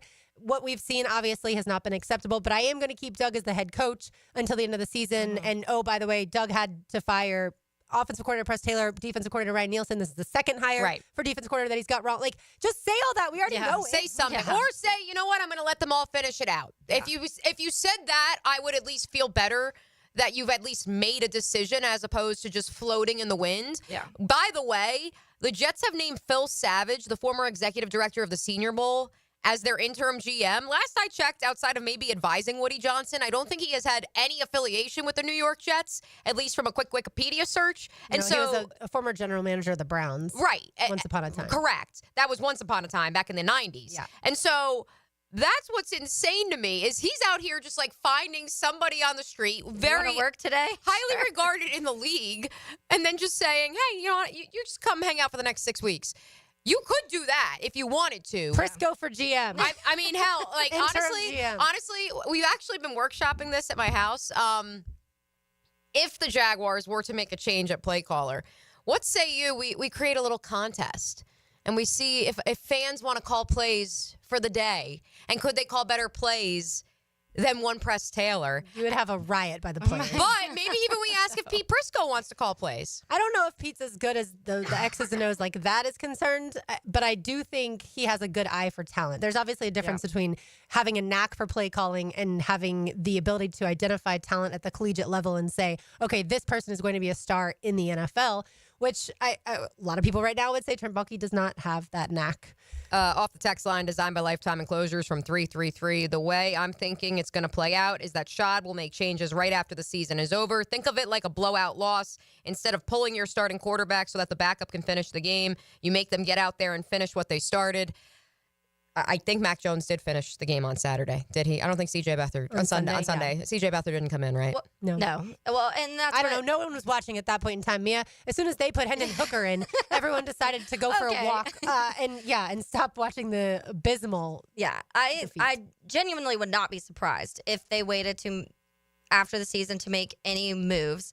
I would be surprised if nothing is done after. I would be far more surprised if no move was made whatsoever after the season than even everybody gone. People are going to burn it down. Oh my gosh, nothing changes. But to Mia's point and exactly what I was saying yesterday, you have to communicate. Like, this has been one of the biggest problems with this organization, and I don't know what it is. It's so weird that they gatekeep things, and I don't know why. It's like, just tell us. Because if not, everybody's assuming, everybody's going to bug you. It makes you look even worse because it looks like you can't be honest with the media and the organization. Almost every other team in the NFL has will go on and be like, hey, this is what we're doing. This is what we're not doing. This person's getting fired. Sorry, nothing's changing. Like, we're going to keep rolling with this guy. But it's just like silence here, and it makes it look so much more unprofessional than what it could be. Even we're going to be mad. We're going to be mad if you come out and said, look, we're sticking with everything. But at least you told us something. Right, exactly. Mia, did Doug Peterson like your play calling question yesterday? Oh my gosh, that was the most awkward video I don't know. I was going to say, I don't know if RJ had it ready to go. That's why I'm like looking over at RJ. I know. I'm not going to put you on the spot like that, RJ. Yeah. Now, I do want to know, look, I don't know when Doug kind of stuttered and was about to say something and then didn't say something. I understand his frustration with us asking about play calling. I know many of our colleagues on the beat continue to ask that question. I know many of our colleagues, i.e. Pete, outside of Jacksonville, wanted us to keep asking the question. I understood Doug's point earlier in the year of, I've answered this, I don't want to answer it anymore. And so that's why I don't want it to come off as I was trying to be a smart ass. I want it to come off as, quite frankly, I was trying to walk him into, are you relieving Press Taylor of his duties? Gosh, I really wish. Let's just put it this way, everything's on the table. Let's leave it at that. So I want to know, I want him to finish the sentence. Gosh, I really wish. I know. Wish what? That's what in my mind, he wasn't your best friend, so you could actually fire him and do something? In my mind, he was going to say, I wish everyone would stop asking me about play calling. That's where I felt like he was going and too bad. Listening and watching the video. But yeah, it's just the level. That's the other thing. I think fans are just looking for a new voice at some point in time too, because they're just tired of the same frustrated answer and the same combatant, person with media. And it reminded me so much of the clip. I can't remember what week it was, but when he was asked about the evaluation of Trevor, and it was like the longest, 15-second pause, awkward answer you could ever have, where that's when everybody was like, I don't know if Doug likes Trevor. I was kind of getting those vibes there, too, where there's something there where he always has Press's back, but he doesn't like what he's done, but he can't really say anything because he's in this limbo. And it felt like the same exact vibe as that Trevor cut to me. I've often wondered over the last few years, like, where is the Trevor-Doug relationship? And I guess throw press in there as well, certainly. But even going back in the offseason when Trevor was asked, like, who's calling the plays? And he was like, well, I mean, I assume it's press, but nobody will tell me either. Yeah, that's a very strange answer in and of itself. All right, we've got a tangent by Taylor Dahl when we return, as well as our highlights to get to. You are listening to Helmets and Heels, and it's 1010XL 92.5 FM. Helmets and Heels. This hour is brought to you by First Coast Honda Dealers. In every game, there's a limited number of drives. On best, here we go. And there's only one drive of the game. That's a good old-fashioned rear-end whipping. Listen for the Randy Marion Cadillac of Jacksonville drive of the game on 1010XL. Hey, it's Linda Beaver. Whether you're new to the area or a longtime resident, you deserve the best and shouldn't settle when buying or servicing your car. At Beaver Chevrolet, we have built our reputation on trust. You can trust us to provide the best prices, the best selection, and the best experience. You can trust me.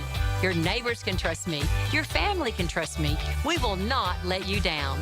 Come see us at Beaver Chevrolet in Jacksonville to let our family take care of yours. Trust me, we're here to wow you. Hey, Jacksonville, Taylor Dahl here. Are you looking for an easy way to feed your friends and family this holiday season? Let your local Chick-fil-A restaurant cater your next gathering. Choose from a variety of trays, including Chick-fil-A nugget trays, mac and cheese, and chocolate chunk cookies, perfect for a get-together of any size. Place an order through the Chick-fil-A app online or by calling ahead and pick it up at your local Chick-fil-A restaurant or get it delivered directly to your door. Enjoy more of the holiday season with your loved ones when you take cooking off your plate. Availability and order requirements vary, so see restaurant for details. This is Tony Baselli, Pro Football Hall of Famer. I was known for protecting our quarterback. These days, I'm extending that protection to a different arena, your home. I have partnered with Heritage Roofing of North Florida, your premier local roofers with over 25 years of experience. Heritage is your go-to roofer for hurricane preparation with same-day inspections and estimates. They also work with all insurance companies. Let Heritage Roofing of North Florida safeguard your home and family. Visit heritagenfl.com for your free estimate today. State license CCC 1335410. Looking to elevate your game night experience? Look no further than Best Bet. We're not just a card room, we're your destination for excitement, fun, and big wins. Whether you're a seasoned player or new to the game, we have something for everyone. Join us at Best Bet Jacksonville, Orange Park, or St. Augustine for thrilling tournaments, exciting promotions, and a vibrant atmosphere that will take your game night to the next level. Elevate your game night at Best Bet. Visit bestbetjacks.com to learn more. That's bestbetjacks.com. Jaguars fans, want to meet some of your favorite players? Coke Florida, Publix Supermarkets, and the Jags are giving you the chance. Join 1010XL at Publix, 170 Village Commons Drive, St. Augustine, Tuesday, November 19th at 5. For autographs, pictures, raffles, and more. Get off the sidelines and get to Publix to grab an ice-cold Coca-Cola, Coke Zero Sugar, or any of your favorite Coca-Cola beverages using Publix digital app. The Jaguars and Coke Florida. There's magic when we cheer together at Publix, where shopping is a pleasure. It's Thanksgiving week and Monahan Jewelers has the best deals in town with up to 40% off the entire store. Thousands of beautiful pieces are all on sale with fantastic prices on our entire inventory, including up to 30% off on GIA certified diamonds. We're your local family jeweler, so come visit us today and on Small Business Saturday for up to 40% off on diamond studs, engagement rings, colored gemstones, our designer brands, custom design, everything. The name you can trust in fine jewelry, Monahan Jewelers in Atlantic Beach. Brian and Angela Wall here with Window World. Hurricanes happen in Florida. That's not news. But what happens even more often than hurricanes are home break-ins. And if security is important to you, you might want to look into hurricane-rated impact windows. What you may not know is that hurricane-rated impact windows not only help protect your home in case of a hurricane, but they also offer another level of security for your home. Have you seen those videos on YouTube that show people trying to break through an impact window? A thief is way too lazy to spend his energy trying to break through one of our impact windows. That's why he doesn't have a real job like you. He'd rather break your non-impact window while you're at work. Window World has high-quality, very affordable hurricane-rated impact windows to help protect your home from hurricanes and from lazy thieves. Call us today at 904-443-7001. Get a free estimate and see for yourself. You save energy, get more security, and the windows add value to your home. With all Window World windows, you get the best guarantee in the window replacement business. Window World, simply the best for less. And thank you for your business. There's something special about football under the Friday night lights. Clear eyes, full hearts. Southeast Orthopedic Specialists Friday Night Lights. Presented by Duck Duck Rooter Plumbing, Septic and Air Conditioning on 1010XL. If you're looking for custom metalwork, look no further than Superior Fence and Rail. Whether it's custom railing, shade structures, or custom entry gates, their expert team controls the turnkey process. From CAD design and raw metal to powder-coated finish and expert installation. When you choose Superior Fence and Rail for your custom metal project, you get a project that's, well, superior. So get off the fence and call Superior Fence and Rail today. Why do you choose Farah and Farah? First, we have the financial resources to take on any insurance company, and our track record proves that we know how to win. Our attorneys and staff are a team, and we've worked together for decades. To us, our job is much more than just a paycheck. We love to help. And this is important. We never forget. It's not about us. It's all about you. Farah and Farah, Jacksonville. Hey everybody, Mike Dempsey here. Let me tell you a little something that dawned on me last week. Awaken 180 isn't just about weight loss. Obviously, that's the main goal. It was for me anyway. Other people see me now, they comment, hey, you're looking great. I tell them it's Awaken 180, and they ask more questions. My answers are simple. When you start eating better, when your body starts operating more efficiently, your numbers, I'm talking about your medical numbers now, they're going to start to look better. I went to my doctor's last week to get a biomedical screening. They check out everything. Guess what? My good cholesterol is in the right range. My bad cholesterol is in the right range. Whatever the heck triglycerides are, they're in the right range as well. And it's all thanks to Awaken 180 weight loss. Have a goal? Maybe goals, plural? Awaken 180 can lay out the roadmap to help you reach them, like they've done with all of us here at 1010XL. Call 844-346-1800 or schedule your consultation online at awaken180weightloss.com. 1010XL is presented by Farah and Farah, exclusive injury law firm of the Jacksonville Jaguars. Protecting you and your family. Call 396-5555. Jacksonville. Light up your lunch with Helmets and Heels. Presented by First Coast Lighting and Fans. On 1010XL. Mia O'Brien, Taylor Dahl, RJ Saunders. I'm Lauren Brooks with you on this beautiful, epic, cool Heating and Air Tuesday. Find them online at epichvacservice.com. And remember to mention 1010XL for exclusive discounts. Give them a call at 904-859-EPIC. And I have a feeling this tangent's also going to be epic. Now, Taylor's Tangent, served up by Chick-fil-A on 1010XL. Before I get to my tangent, let's give away some lunch today. We have lunch on the ladies, lunch for two to Chick-fil-A. Give us a call at 641-1010. Let's say caller number 4, and you get some lunch on us. Nice. So, yeah, this one, let's continue on with the theme, I guess. Oh, boy. I guess. We're about to talk about losing football teams?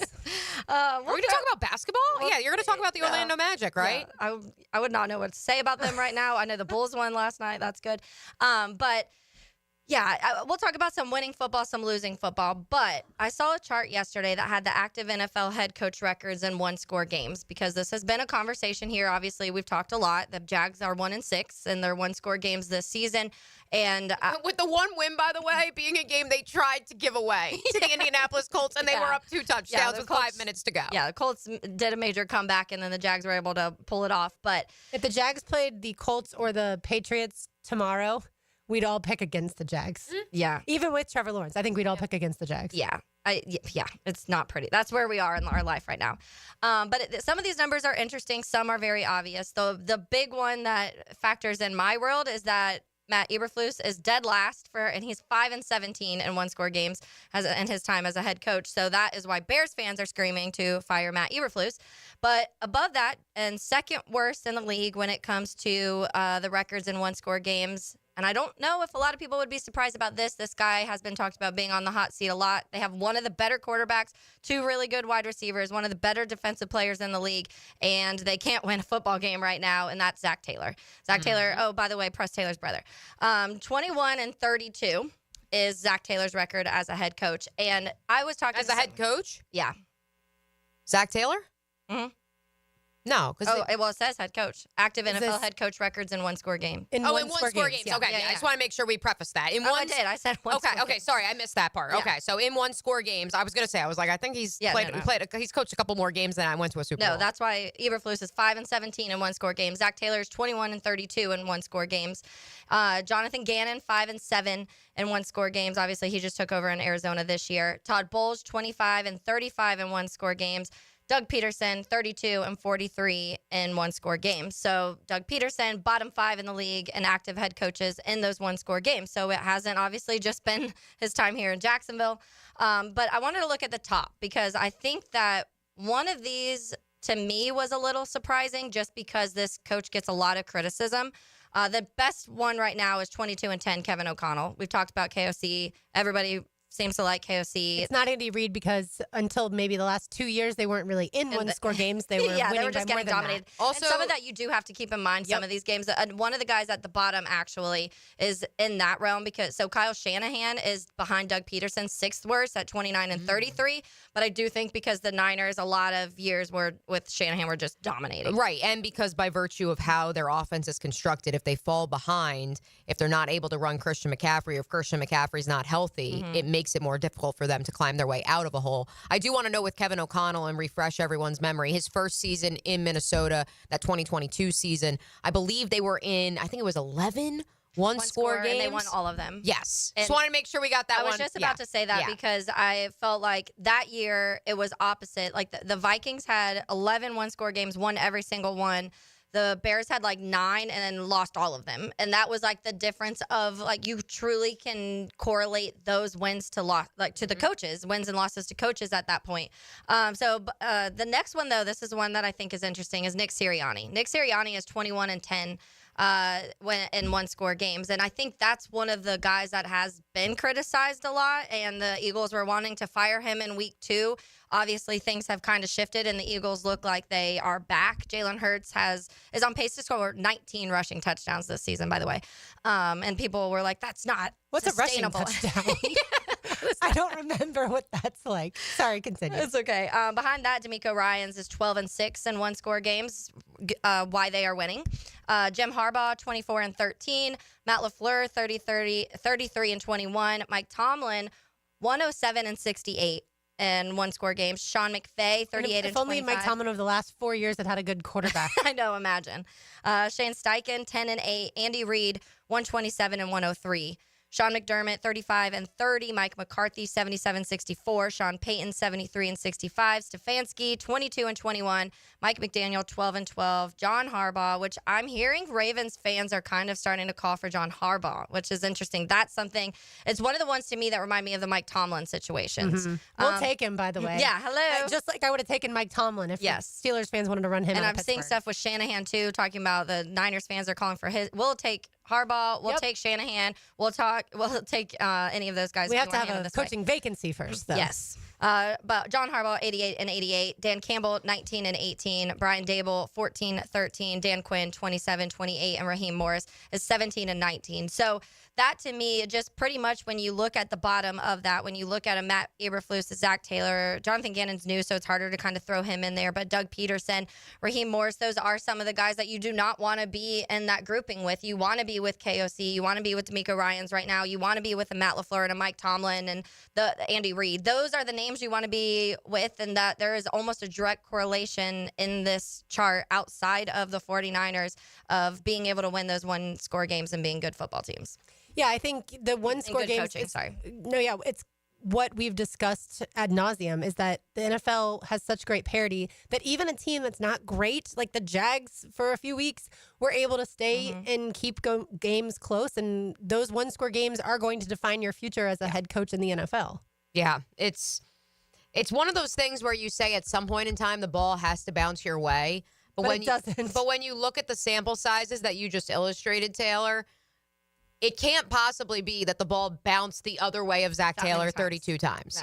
It can't possibly be, what's Kevin O'Connell's record again? 22-10. It can't be that the ball bounced his way 22 times. Yep. At some point or another, it comes down to coaching and it comes down to personnel and execution. Yes. It's also that word we always talk about, culture. Like there are certain teams that when it comes down to the last 5 minutes of a game, and I would certainly put the Chiefs in this category, especially the postseason, they look at each other and they have confidence that they're going to go out there and win. They trust their head coach, they trust each other, and they've done it. They've been there, they've done that. And we've seen other teams around the NFL that keep getting close but just can't quite get over that. And that would be a team like the Bills, who, other than playing against the Chiefs, they look like this superior team. But you give the Chiefs that 13 seconds on the clock and we see what happens. And so that's where you have to be able to see those teams get over the hurdle. And I think the Lions now are a team that we're going to see them in the postseason year in and year out. Yeah. But can they get to the point where they win an NFC championship game under, this regime? That's with Dan Campbell, we'll see, and Jared Goff. Yeah, and that's what I think the Ravens are. And the Steelers have that same, like a lot of Steelers fans, when they get the frustrations of Mike Tomlin, they are like, okay, they respect him because they know how much he's done since Ben Roethlisberger has been gone very little. But at the same time, they feel like, okay, well, when do we get to that next level? Because, for so long, it was Super Bowl, Super Bowl, Super Bowl for the Steelers. And when that stops, you kind of are like, hold on, now what? And then with the Ravens, obviously, you win a Super Bowl with Joe Flacco. And now you're like, but we have Lamar Jackson and can't win a Super Bowl? Like, what is going on here? So I get frustrations, but I also... it's really hard to win in the NFL, and they talk about that for a reason. And that's why these games, when it comes down to these one scores, being able to pull those ones out consistently is just so important right now. For sure. All right, our highlights are on the other side. One segment to go here on Helmets and Heels on 1010XL 92.5 FM. This hour of Helmets and Heels is brought to you by First Coast Honda Dealers. Movember is Men's Health Awareness Month, so take charge of your health and vitality at Ackerman Urology in Mandarin, Middleburg, The Beaches, and Whirl Golf Village. For prostate and urological needs, trust Ackerman Urology. AckermanUrology.com. Mia here, the holidays are around the corner, and the last thing you want is a septic emergency. Call Duck Duck Rooter and schedule your septic tank pump out or full system inspection today before Grandma and Uncle Eddie come to town. That's Duck Duck Rooter at 904-862-6769. Don't let a septic disaster be the highlight of your holiday dinner. Visit DuckDuckRooter.com or call today at 904-862-6769. It's storm season, and JEA is committed to keeping you informed. In the event of a storm, we'll text and email you about the status of your services. We use Facebook and Twitter to post real-time updates. Our live outage map on JEA.com lets you track restoration progress. And as crews work to restore services, our storm outreach team will be in local neighborhoods to answer your questions. Because as your community utility, JEA is here to keep you safe and connected. Your community, your utility. You want to know what three little words everyone wants to hear, especially this time of the year? Toyotathon is on, and it's going on now at Arlington Toyota. Mia here. Arlington's lot is packed with hundreds of new Toyotas, and they're all marked with Toyotathon savings. Trust me, I was just there this morning. How big are those savings? How about financing as low as 0% on select new Toyota models? 0%? When was the last time you heard the word zero? But before you get all caught up in the frenzy, like me, remember that with every new purchase at Arlington, you get the benefit of their 60-day exchange program. That's 60 days to love your new purchase or exchange it for one that you do for total buying confidence. Plus, every new purchase from Arlington Toyota comes with their lifetime warranty. That's unlimited time and miles. So where should you get your Toyotathon savings? From Arlington Toyota. With a 4.7 out of 5-star rating and over 21,000 Google reviews, they do Toyotathon right. 10939 Atlantic Boulevard or online at arlingtontoyota.com. Value or flavor? Price or taste? Why choose when you can get both with everyday deals at Sonny's? Right now, you can get the pork big deal for $10, the pork and rib combo for $12, and all you can eat ribs for just $19.99. Yep, you heard right. All your favorites are now available all day, every day. And that's why it's always Sonny's here. Sonny's Barbecue, local pitmasters since '68. Hello, First Coast. I'm sure by now you have seen our bright green GFL trucks and containers throughout the greater Jacksonville area. We're an industry leader in solid waste and would love the opportunity to earn your business. We're committed to customer service, reliability, and have an unwavering focus on safety. Whether commercial or construction, let us haul your waste away.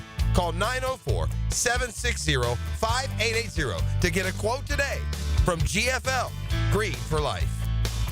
If you suffer from constant burning, tingling, or numbness in your hands or feet, it could be a serious condition called neuropathy. I'm Dr. Nathan Riddle, DC with Riddle Wellness in Ponte Vedra. Neuropathy is treatable, and we have seen great results by using state-of-the-art, non-invasive therapies to target damaged nerves, reduce symptoms, and improve nerve function. Call 904-395-5598 to schedule your free consultation today and learn how you can live pain-free. Call 904-395-5598. It's about the hunt. Captain Kevin Favor here with Captain Kirk and Jeff Lagerman. We take you from the water to the woods on the Nimnicht Outdoors Show. Presented by Duck Rooter Plumbing, Septic and Air Conditioning. Let's go to the woods, y'all. Saturday mornings from 7 to 10 on 1010XL. Integrity, persistence, and standing up for victims. It's what you want in a personal injury case and what my friend and lawyer Glenn Cohen brings to every case for over 40 years. Call Glenn at Barnes, Cohen, and Sullivan. Are you looking for a place to outfit your truck or van? It's Catlin Truck Accessories. For 105 years and 4 generations, Catlin is the name you can count on. This is Keith Catlin, and we know trucks and vans too, from Lear toppers, ladder racks, van shelving, strobe lighting, rolling lot bed covers, and everything in between. If you want quality products and great customer service, there's only one name. It's Catlin. Who can you count on? Count on Catlin. For 105 years, you can count on Catlin. Kicking here for Prize Picks, the best place to get real money sports action. With more than 10 million members and billions of dollars in awarded winnings, Prize Picks has made daily fantasy sports accessible to all. All you got to do is pick more or less on at least 2 players for a shot to win up to 100 times your cash.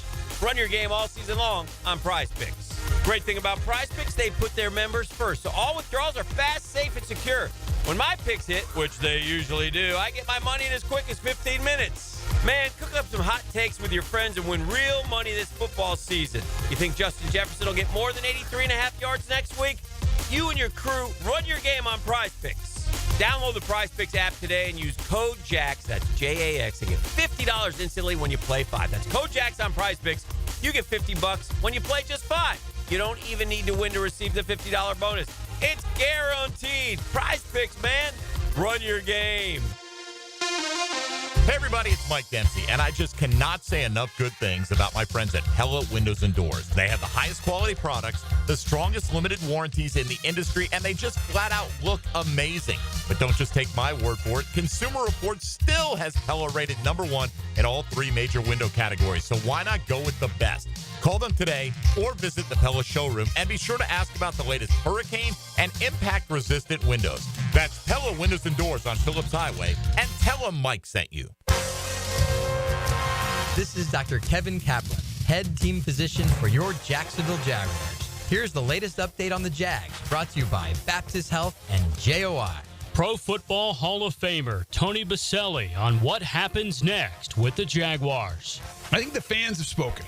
At least what I see on X and what I hear in the community, the fans have spoken. Now, there's an argument too that you got to like fans are passionate and you can't make decisions. Every decision's just based on the cry of the crowd, but it's also a business that you're running. And you want people in the stadium, and you want season tickets, and you want a packed house. It helps. It's important for this organization. It's important for the city. It's important for the product on the field. I think you have to evaluate everything. I think you have to look at the entire organization from a football side. Tony Baselli on Jaguars Happy Hour. I'm Andrew Gibson with your Jacksonville Orthopedic Institute Jaguars update. 1010XL is presented by Farah & Farah, exclusive injury law firm of the Jacksonville Jaguars. Protecting you and your family. Call 396-5555. Jacksonville. This is Helmets and Heels. Kept classy by First Coast Lighting and Fans. Upscale lighting, fans, and home decor. On 1010XL. I love when we do our highlights each week, since I have no idea sometimes which highlights you all are going to pick. So let's find out right now. Now, Heels Highlights. Unbelievable. On 1010XL. Purdue defeats number 2 Alabama on Friday night, and that was talking basketball. Purdue on a 10-0 run. And C.J. Cox looks like he wants to get one up here. There it is. 10 seconds left. Sears to the basket. Colvin with the defense. And that'll do it. Purdue knocks off the second one team in the country. Caleb Williams leads the rally for the Bears late in the fourth quarter. Four-man rush. Williams in trouble. Gets that out of one sack. Run for his life. Throws. Oh, it's a big catch. Not there yet, but it'll be a fourth and manageable. It's a 4th and 3. Game on the line. Williams lofting one for a dude. He caught it! Blitz. Everybody's coming here. Williams throws. Caught! Keenan Allen. Now they're in real field goal range. Christian Pulisic's goal is delicious. Played out to the right side there for Weston McKennie. McKennie over the top. Lovely ball for Pulisic. It's Christian Pulisic. It's absolutely delightful. But it's got a little bit of curve on it, so it's always getting better for Christian Pulisic. And that's delicious. I don't think I've ever heard a goal described as delicious, so I had to go with that highlight last night as the United States men's national team beat Jamaica 4-2. That was leg 2 of the CONCACAF Nations League quarterfinals. And so the United States had beaten Jamaica 1-0 this past Thursday, so they move on with an aggregate of 5-2. And look, I know not everyone's a soccer fan out there, or they only pay attention when it's the World Cup. But the Gold Cup can be fun too, and that'll be next year. And I love to see guys that we're now starting to develop in the United States and then go play overseas and then come back and play for us. And so it's improving the stylish nature of the soccer team. I love it. It's funny because I kept seeing tweets saying that was delicious, and I did not know why everybody kept Now we know. That's exactly why. And yeah, I love when you get to see like the idea of something. And for so many years, people have talked about how the United States men's soccer team just tactically wasn't there. Mm-hmm. And it's slowly starting to improve. And I like the new head coach. And so, yeah, we'll see. If you didn't watch the game, go back and watch the highlights of the goals. Tim Weah, also the fourth goal of that game, was also delicious. I'll just put it like that.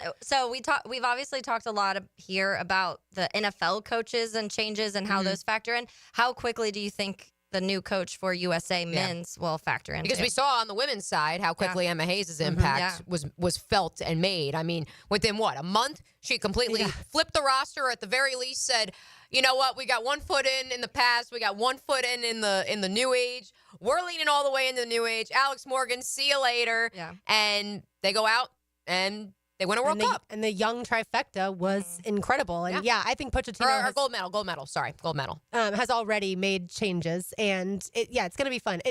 Whenever we talk about soccer, I know it's tricky because when it's CONCACAF, that means it's only, this part of the world. Like, we're not talking about the really good parts of the world. Right, but to that just point. North America, South America's good, obviously. To that point, though, Lauren, I mean, once upon a time when I interned for the New York Red Bulls back in 2013, so that's 11 years ago. Number one, I'm old. Number two, the U.S., I don't think, even qualified for that Gold Cup, or at the very least not for the knockout rounds that the New York Red Bulls hosted. And so it was amazing to see all of these Latin American countries and their following, especially in the New York metropolitan area, that came out of the woodwork for that game at Red Bull Stadium. But I mean, imagine if it had been the United States. At that juncture, you couldn't. Now you can imagine that world. The other problem is with soccer and people who want to get more involved, though, the semifinals for this are not until March 20th, and they're in SoFi Stadium. So, you get into it, you watch and the then first it's leg. March Madness. That's going to be, I do want to actually sidebar that, because January, February, early March in this country are about to be fascinating sports viewing periods and experiments. Case studies, yes.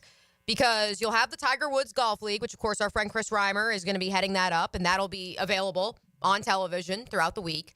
The Unrivaled Women's Basketball League, which has a deal with Turner Sports, so that will also be available on your cable package or your YouTube TV or whatever you have. And then you couple that with some of these others, whether it's the Gold Cup or whether it's the other alternative women's basketball startup that they're going to be doing out of Nashville. And so I think it's going to be very interesting to see that there's so many leagues that are trying something new, and they're trying to utilize a window that outside of regular season NBA, regular season NHL, and college basketball, regular season, what else is really going on then outside of the NFL postseason? But I don't think any of these entities are going to try to compete with them on the weekends. Well, certainly the NFL postseason will win to start January, February, the beginning of. Well, it'll win the weekend, but all these other things that I'm referencing, they're going to be during the week. So maybe the Gold Cup may have some competition. Yeah. But I And think college football obviously is going to go deeper into January. also now, true. too. But that'll also be on the weekends. weekends, And so yeah. I'm very fascinated to see during the week how these sports play. For me, I can tell you I'll be watching men's college basketball, which leads us into the other highlight. That would be the fact that Alabama lost to Purdue on Friday night. Yeah, and you know what? A credit to Nate Oates and the Tide, the fact that they went up to Mackey Arena. That is a hostile environment. Braden Smith was the preseason Big Ten Player of the Year for a reason. Fletcher Lawyer is also back. He hit a big shot at the buzzer at halftime of this one. They both finished with 17. Braden Smith, a double-double with 10 assists as well. I don't think I'm low on Alabama as much as I am higher on Purdue than I once was. I think much like UConn last year after they won the national title in 2023, and everyone said this is a completely new roster. We're writing off Dan Hurley. And clearly, we were wrong for doing that because they won a second consecutive national title. I do want to make the same argument for Purdue. Yes, I understand there's no Zach Edey anymore up there in West Lafayette, but they still have those other two very important pieces who were very young, by the way, each of the last two seasons. They're both true juniors in the backcourt for the Boilermakers. And so I think Purdue still will be in the conversation in the top 10 throughout the course of the season. They certainly are the class of the Big Ten, even with those West Coast additions. But hey, listen, I think I'm proud. I'm equally as proud of Alabama for willingly scheduling this trip, just like I was proud last week of North Carolina for going to Fog Allen Fieldhouse to play the Jayhawks. Yeah, college basketball, especially early season, regular season, needs this to get people who normally don't pay attention to it until further down, and at least in the conference play and things like that. As far as local hoops update, UNF lost to UNC Asheville last night, 89-75. But on Thursday, UNF plays host to Edward Waters at 7 o'clock, so a big Jacksonville connection there. JU travels to Virginia Tech tomorrow night at 7, and then Florida plays host to Florida A&M tonight. You can hear that game on 1010 a.m. and the AM stream. And also Florida State plays host to Hofstra tonight at 7 p.m. All right, back to the NFL. Taylor, your Bears almost beat the Packers. And how many days has it been? Like 2,165 now, I think it is. Yeah. Woe is you. I mentioned it a little bit yesterday. That final drive was definitely something where you're like, this is what you had kind of been wanting to see out of Caleb, him take control out of things. And he got sacked twice early to start that drive, putting him back. He had a 3rd and 19, ended up getting a 4th and 3, converted a 4th and 3, then converted another big fourth down to get them into field goal range. At that point, it truly was field goal range. Cairo Santos only had to kick a 46-yard field goal, which the majority of kickers in the NFL would make. And if it wasn't blocked, it probably would have been made. Are the sacks partially on Caleb? Are they all on the offensive line? Those two were just on the offensive line. There have definitely been ones this season that are on He holds Caleb. the ball. Yeah, in this game, not at all. And this is one of the issues we had with Shane Waldron is he was calling plays, which we've had this conversation here in Jacksonville too, that took way too long to develop. Mm-hmm. So he was having to kind of hold the ball until there was like no separation. And then rather than getting rid of it, he was taking sacks because he didn't want to get rid of it. And so this last game, what we saw is them speed everything up. A lot of no huddle, a little bit more RPO, play action stuff in there. And so his time to throw went from like 3.2 to like 2.65 or something like that. And he was just getting the ball out way quicker, which works. Caleb works better when he's just going rather than having to like sit there in the pocket and wait for somebody to get open. That's probably not going to get open in that moment. But it was just fun to see those few things kind of progress on that last drive. It sucked the way that it ended, but Matt Eberflus did submit into like the NFL officiating because it does look like it should have been a penalty on Green Bay on that kick, which would have given the Bears 15 yards closer. So that whatever, can't do anything about that now. It's not going to change the score, but at least it'll be kind of like, okay, well, maybe pay more attention to this next time because this is a problem. But you also said that it was exactly what you wanted if you're a Bears fan because you needed because it's the performance from Caleb that you needed to remind you that when he's in the right system, he is who we thought he was. But also you needed to see maybe a couple of in-game decisions that were a little questionable to further. Where people like Matt Eberflus is a problem. Correct. To stroke the flame of a potential firing in Chicago. So thumbs up on Thomas Brown, the new offensive coordinator? Yeah, he did, first of all, way more energy than Shane ever had. And it was something that we noticed right away. He was also up in the booth. Shane was always on the field. And so they kept showing him up in the booth. And he was jumping and screaming and yelling and like getting fired up. And you just never saw that from Shane Waldron at all. And so that already was like, you could feel that energy even in the players, and every player after the game was like, we immediately just felt different. Like practices felt different. We felt like everybody cared, and it had been a few weeks since it felt like that. You also, I mean, 2 of those plays that were just on that were big Rome Odunze plays too, which is what we've also been waiting to see, because we're like, why are you not using Rome more? Every time he gets the ball in his hands, he does something incredible. So it definitely looks like it's trending in the right direction. Unfortunately, Bears are in the place where you kind of do want to lose, because you don't want Eberflus to be able to save his job, and it kind of sucks. But it definitely sucks. At any point in time in a season, to cheer for your team to lose, the Jaguars did that obviously in order to get Trevor Lawrence. But back then there was a prize, a big prize, at the end of the tunnel, and now it feels like some fans are already right back there. Like, well, why should we win again? We're not going to make any postseason run by any means. Yeah, I mean, I would tell you this, and we're not talking draft. We kind of started the show talking draft. Okay, well, I'm not talking draft. I am following the lead of one Hall of Famer, Don Anthony Baselli, and I am not talking draft until the Jaguars are mathematically eliminated. How does that sound? Because, yeah, we got a lot of time to talk draft. With that said, I do want to note there is not one insane quarterback talent or one insane Myles Garrett in this draft class as of now. And so that's where I don't think there will be a difference necessarily between drafting number 3 and drafting, say, number 9 overall. The difference could be if a team is going to mortgage their future for a quarterback, and if you're sitting at 2 or 3 and they're willing to go all in. Is there a quarterback that you would do that for? Right. We don't know. I mean, the Bears did it for Mitchell Trubisky, so I do think that there's You're teams not wrong there, Taylor. That actually answers. I was going to have an argument, but no, you are correct. All right, let's cool down, RJ. Now, the cool down from the cool guys at Donovan Air Electric and Plumbing. Fast, reliable, and honest service since '87. All right, I'll cool down with something we have not talked about yet, but we did just talk a little bit of soccer. The University of North Florida men's soccer team goes to West Virginia to take them on in the first round of the NCAA tournament. Of course, we just talked about yesterday the fact that they won the ASUN tournament, but so the bracket was announced yesterday during our show, and so if they win, then they will head to face Virginia on Sunday at 5 p.m., but this game is Thursday at 7 p.m., so certainly good luck to the Ospreys. We love when local teams advance to an NCAA tournament. We do love that. I'm going to cool down with somebody we were talking a little bit about yesterday, and we've talked about a lot when we're talking about Heisman finalist, and that's Ashton Genty, who I picked as my Heisman finalist. But I just saw a stat yesterday from Dane Brugler that popped out, and we talk about his yardage and his touchdowns, which are already incredible. But only once ever in the last decade has a running back surpassed 100 forced missed tackles in a season. According to PFF, Bijan Robinson had 104 in 12 games in 2022. Ashton Genty is already at 105 forced missed tackles in 10 games this season. I will cool down with a little more basketball talk. Of course, Florida FAMU in action this evening on SEC Network Plus and ESPN Plus. The aforementioned Purdue Boilermakers will now have a little bit of a road test themselves. I think it'll be more than a little. It'll be certainly a big road test as they head to Wisconsin and Milwaukee to face Marquette, 15th ranked Marquette and Shaka Smart squad tonight at 9 o'clock on FS1. I would also like to give a shout out on the ESPN website, and I don't think this is personalized. When you actually scroll over to more sports, the NCAA women's page pops up before the NCAA men's basketball page, question mark. That's a lot of fun. Women's basketball, that is also in full swing.